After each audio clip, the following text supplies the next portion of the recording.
Well, today we're making lemonade scones. 3 ingredients. Can it get any easier than that?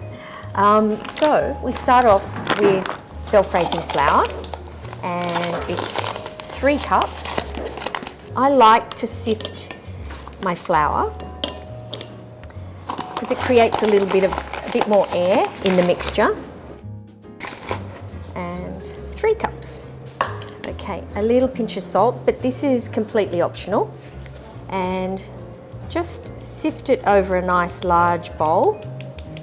The magic ingredient in this recipe is lemonade. The reason why we're using lemonade, because A, it gives us a little bit of sweetness, but B, because it's carbonated, it really creates a really light and fluffy scone. So 1 cup of lemonade. Just make a little well in the centre of the bowl and pour that in, so you can see all those bubbles starting to dissolve, and a cup of cream. And that literally is all it is. So just with a spatula, just give it a stir. And what you'll end up with is a really soft, sticky dough. Yes. What's the danger of being too intense? The danger is really they will become tough if you overwork the mixture. So this mixture is really very, very sticky. So I'll have to be really careful when I knead it because I don't want to develop the gluten in the flour, and the gluten is the protein in the flour. So that's really all the kneading it needs, just 1 or 2 turns.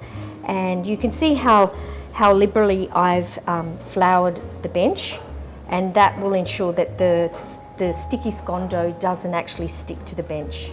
Just the one trick that I know about cutting scones out is to dip your cutter in some flour each time you press it into the dough, and then don't twist the cutter at all, because if you twist it like that, the scones will end up rising unevenly.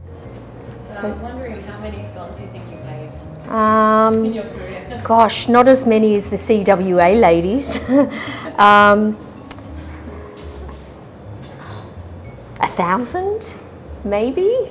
I don't know. I do love making scones because everybody loves them, and it's a really cheap and inexpensive thing to make for afternoon tea, or if you're going to someone's home for a party or something. Everyone loves a scone. So I ended up getting 2, 4, 6, 8 beautiful scones out of the first roll, and what I'll do now is pick up the dough, and you can see I'm trying to avoid that excess flour because I don't want to incorporate all of that flour into the second rolling. So you just really want to press it out again into about 3 centimetres high. Dip it in the flour, and I'll probably get 3 more out of here, or 2 even. 2 perfect ones. And this is just my little thing at home. I end up making a little scone scroll for the cook because it ends up being really misshapen but really crispy and delicious. That's my favourite bit. So that's just for me. My mum absolutely loves a date scone. Yes. I'm just wondering what your favourite scone flavoured variation is. I'm with your mum. I do love a date scone, but I also love blueberry and white chocolate. I know, amazing. So just folding through either fresh or frozen blueberries with some white chocolate bits, and then just carry on. I would put them in the dry mixture and then just add your liquid and then carry on. I mean, the cutters will kind of break through the blueberries, but they'll kind of burst and you'll get this beautiful little gorgeous tainted scone, and it's delicious. Okay, so what's the next step? Okay, the next step is brushing them.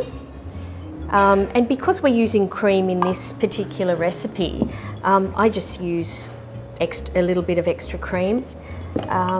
You could use a little bit of beaten egg, that would give it a really beautiful golden glow, but the cream makes them lovely and shiny as well. The other great thing about scones is they only take 15 minutes to cook, so it's one of those really fantastic fast recipes. So into a hot oven, about 200 degrees for only 15 minutes.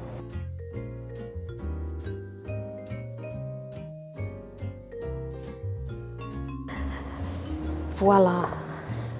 We have a dozen beautiful scones here, and we have one oversized scone there that I'm not going to eat all on my own. But my tip for when you pull them out of the oven, if you want a really lovely, tender, soft crust, cover them with a fresh tea towel and let them cool.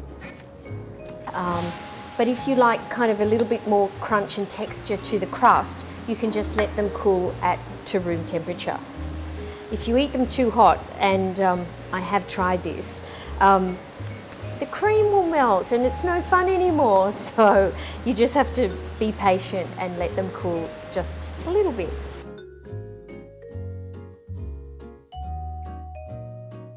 So now they're ready to eat, they've cooled a little bit. And to serve the perfect scone, I like to tear it because you can see all those tender layers just opening up there. And in for the jam, and I know it's a bit contentious issue whether to jam or to cream first, but I like to jam, and then a modest dollop of cream, and that's the perfect scone.